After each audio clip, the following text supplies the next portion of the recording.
तो ब्लेस्ड जब मैं देखती हूँ अतराफ में बहुत सारी चीज़ों को, तो फिर उसके बाद मैं यही सोचती हूँ कि अल्लाह का मुझ पर बड़ा करम है, मेरा कोई इसमें वो नहीं है इतना ज़्यादा कंट्रीब्यूशन। बहुत सारे लोग एफर्ट करते हैं अपने बच्चों के लिए, बहुत ज़्यादा कंट्रीब्यूशन है, लेकिन बच्चों को तरबियत करने में, बच्चों को पढ़ाने में बहुत एक अहम किरदार होता है। जब ये टाइम दे रही थी तो आप क्या कर रहे थे?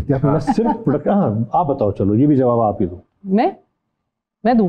ये नहीं, कैसर ने बहुत काम किया उस ज़माने में, क्योंकि एक तो मेरे जैसी औरत से शादी कर ली, तो जिसका मतलब मेरा जवाब नहीं देता यार। नहीं, मेरा तो एक ये था कि भाई जब मैंने जैसे शादी करनी है तो हो सकता है कि मैं काम करूं या ना करूं, जो भी करूं मेरी मर्जी, लेकिन आपने पूरे सारे खर्चे आपने उठाने, पूरे करने, घर में जो राशन आएगा वो भी मियाँ के पैसों से आना चाहिए। कैसर भाई, आप मानते हैं कि शादीशुदा आदमी की इतनी मत मारी जाती है कि वो बीवी से तंग आकर भी दूसरी बीवी का ही सोचता है? नहीं, वो 6-6 दिन आके जो है ना लाहौर रहता है शूटिंग्स के लिए। एक और हम आपका चेहरा देखते हैं एज सियासतदान, क्योंकि आपकी एक तस्वीर भी बड़ी वायरल हुई, जुल्फकार अली भुट्टो साहब ने आपको गोद में उठाया हुआ है। गालिबन वो बात है 71-72 की, और उसके बाद आपने पीपल्स पार्टी की तरफ से इलेक्शन भी लड़ा। अच्छा, बड़ी अजीब सी बात मैं बताऊं नमी, आ जाओ। ये वो दौर था जब भुट्टो साहब को इनके दादा ने अपने होटल में रहने नहीं दिया था। जी, बड़ी अजीब सी बात है ये। आप लोग हर तरह से एक दूसरे को जानते हैं। हाँ ये बाद में पता चली सारी बातें, जाके डाखाना मिल रहा है। तो मेरे जो नाना मरहूम थे मीर अली अहमद तालपुर, उन्होंने फिर भुट्टो साहब को अपने घर पे रखा हमारे पास। अच्छा। और सुबह का वक्त था, मुझे हल्का हल्का सा याद पड़ता है कि मामू आए थे, उन्होंने मुझे जल्दी जल्दी जूते पहनाए, उठाए भुट्टो साहब। एक ये तस्वीर है, एक में मुझे वो हाथ पकड़ के चलना सिखा रहे हैं और एक में खाना खिला रहे हैं। अरे अल्लाह। तो वो अभी है। तो वो एक दौर था जब उसके बाद फिर सियासी इख्तलाफात हुए बड़ों में, और उसके बाद फिर भुट्टो साहब अरेस्ट भी हुए, रिजीम चेंज हुई, बहुत कुछ हुआ। तो एक बैक ऑफ द माइंड मेरे सवाल था कि भुट्टो साहब को क्यों हैंग किया गया, वजह क्या है? आज तक वो जवाब मुझे कोई दे नहीं सका। और इसी सवाल की वजह से जो पुराने लोग हैं उनसे इख्तलाफ भी हो जाता था। फिर सारी बातें यकसर ख़त्म हो गई। हमारे एक कॉमन, आप भी जानते हैं, अब दुनिया में नहीं, अल्लाह ताला उनकी मग़फ़िरत फरमाए, वो एक साहब थे हारून रशीद साहब। जी। उन्होंने हमसे एक प्रोडक्ट खरीदी, ड्रामे। फिर वो पेमेंट्स का कोई इशू चलता रहा, नहीं हो पाया। फिर वो इख्तलाफात बढ़े, तो उन्होंने थ्रेट्स वगैरह किए मुझे, और इस हद तक थ्रेट्स से फजीला ये भी डर गई थी कि क्या हो रहा है। मैंने कहा मुझे खुद नहीं पता। जो तो साहब हमारे बड़े सीनियर लॉयर थे, मैंने उनको बोला, वो कहने लगे, हुई अच्छा यार तू रात को घर पे ना सोना वरना तुझे उठा लेंगे। मैं और डर गया। अच्छा, वहीं पर शायद कुछ हमारे सियासी दोस्त थे, उन्होंने मुझे देखा होगा या क्या, उन्होंने जाके बिलावल हाउस में बात करी होगी, तो वहाँ से मुझे कॉल आया गया कि जी इलेक्शंस हो रहे हैं और we want a person like you to contest from this constituency. तो बेनज़ीर साहिबा से मेरी जब बात हुई तो मैंने कहा बीबी मेरा तो कोई यहाँ पर वो है ही नहीं कॉन्स्टिट्यूएंसी, मैं तो आम सा टीवी एक्टर हूँ। 2002 की बात। हाँ। तो मरूमा ने मुझसे कहा कि कैसे you come on TV, so entire Pakistan is your constituency, do as I say and what I see that you don't.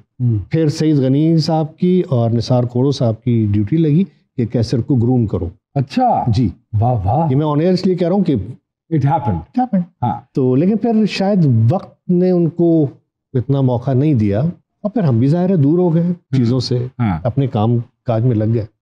लेकिन आज का जो सिनेरियो नज़र आता है उसमें लगता है कि नहीं यार, इन चीज़ों में कुछ नहीं रखा, इन चीज़ों से आदमी, बच्चों की रोजी रोटी आदमी कमाता रहे, वो ज़्यादा बेहतर है। एक्चुअली कैसर जब पॉलिटिक्स के लिए सोच रहे थे या फिर करना जब शुरू किया, तो इनका मकसद ये था कि कहते थे मुझे अपने लोगों के लिए कुछ करना है, हमारी फर्टिनिटी के लिए। हाँ। तो लेकिन वो ये बात है कि इतने सारे मसाइल हैं इन चीज़ों में, मैं इसीलिए बहुत दूर हूँ इन सब चीज़ों से, कि जब आप अपने लोगों के लिए कुछ करना चाहें और आप ना कर पाएं, तो फिर आप, अगर आप में थोड़ी सी भी इंसानियत है अंदर से, तो आप बड़े फिर लोगों के सामने शर्मिंदा होते हैं। अच्छा सर, कैसर भाई मैंने सुना है आप घर में बड़ा रूप में रहते हैं भाभी के। बहुत शदीद है।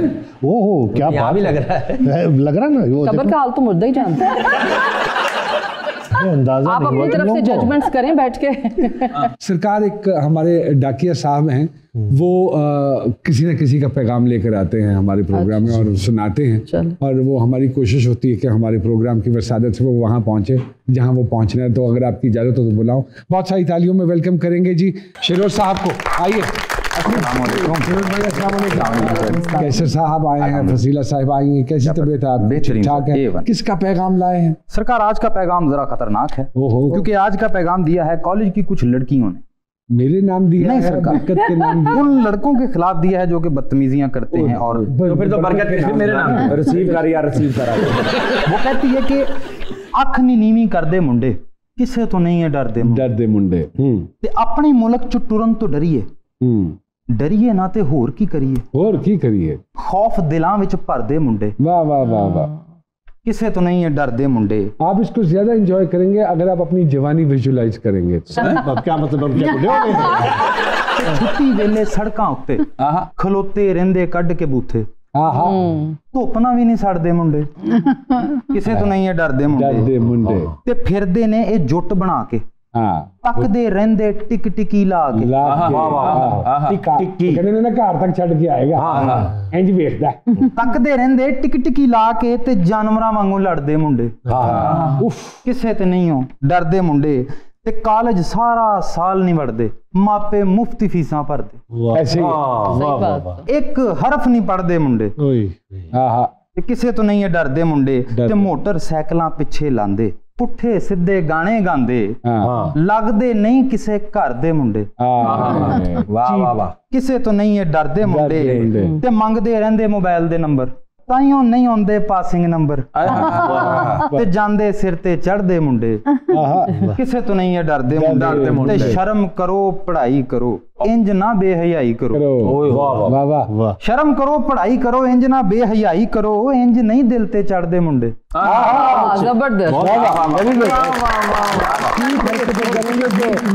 नहीं सर, मैं आपको एक बात बताऊं सर भाई, कुछ लड़कियों का प्रॉब्लम क्या है, बदतमीज कैसे देख रहा है, बदतमीज देख भी नहीं रहा, अब ये बदतमीज करे भी तो क्या करे। आपके डाक बाबू जो एक बड़ी अच्छी सी मैसेज सुना के गए, मेरे पास भी एक इससे मिलता जुलता मैसेज है। मैं वो आपका मैसेज सुनूंगा, उसका जिक्र नहीं करना चाह रहा था, वो मेरी नॉलेज में था, लेकिन एक छोटी सी, चूंकि हमें ब्रेक लेनी है, तो एक छोटी सी ब्रेक के बाद दोबारा आपकी खिदमत में हाजिर होते हैं, कहीं मत जाइएगा जी।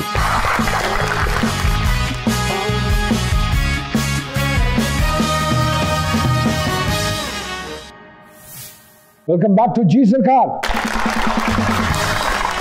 कैसर निज़ामानी साहब, फसीला साहिबा हमारे साथ मौजूद हैं। अभी ब्रेक पे जाने से पहले आपने जो हमारे डाकिया भाई हैं उनकी शायरी सुनी, और हमारे इल्म में ये भी है कि आप भी कुछ लिखती हैं, थोड़ा थोड़ा सा। तो अगर कोई कलाम हो जाए।